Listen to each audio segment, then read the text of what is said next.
السلام علیکم ورحمۃ اللہ وبرکاتہ نحمدہ ونصلی علی رسولہ الکریم اما بعد فاعوذ باللہ من الشیطان الرجیم بسم اللہ الرحمن الرحیم الحمدللہ آج قسط نمبر 172 میں آپ کے مسائل اور ان کے حل کے ساتھ ایک مرتبہ پھر میں آپ کے درمیان مسئلہ نمبر 1 کراچی سے بھائی تسنیم صاحب نے 3 سوالات کیے ہیں۔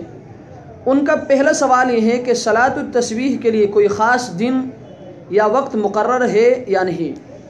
تو مسئلہ یہ کہ صلاۃ التسبیح کے لیے کوئی خاص دن اور وقت مقرر نہیں ہے۔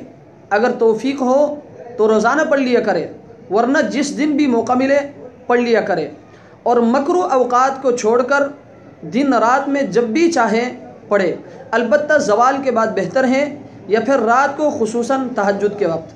فتاوی شامی جلد نمبر 2 صفحہ نمبر 27۔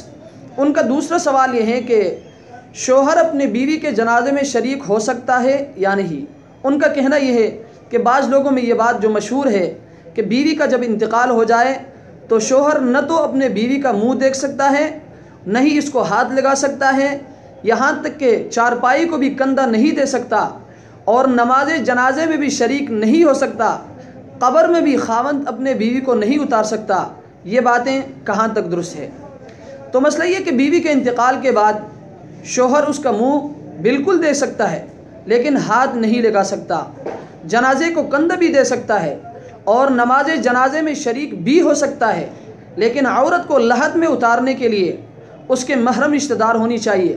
اگر وہ نہ ہو تو دوسرے لوگ اتارے، انہی میں شوہر بھی شریک ہو سکتا ہے۔ لیکن یہ بات صحیح ہے کہ بیوی کے مرتے ہی دنیاوی احکام کے اعتبار سے میاں بیوی کا رشتہ ختم ہو جاتا ہے اور شوہر کی حیثیت ایک لحاظ سے اجنبی کی ہو جاتی ہے۔ فتاوی شامی جلد نمبر 2 صفحہ نمبر 198۔ ان کا تیسرا سوال یہ ہے کہ ناپاک آدمی جنازے کو کندھا دے سکتا ہے یا نہیں۔ ان کا کہنا یہ ہے کہ ایک ساتھی ایسے ہی ناپاکی کی حالت میں جنازے کو کندھا دے رہا تھا، تو میں نے ان سے کہا کہ بھائی آپ جنازے کو کندھا نہ دیں۔ ان کا کہنا یہ ہے کہ دل صاف ہونا چاہیے۔ یہ بات کہاں تک درست ہے؟ تو مسئلہ یہ کہ ناپاک آدمی کا جنازے کو کندھا دینا مکروہ ہے۔ دل کے ساتھ جسم اور کپڑوں کو بھی پاک کرنے چاہیے۔ جس شخص کو اپنے بدن اور کپڑوں کے پاک رکھنے کا اہتمام نہ ہو، وہ دل کو پاک رکھنے کا کیا خاک اہتمام کرے گا؟ اللہ تبارک و تعالی ہمیں ان مسائل کو سمجھنے کی توفیق عطا فرمائے۔ وآخر دعوانا ان الحمد للہ رب العالمین۔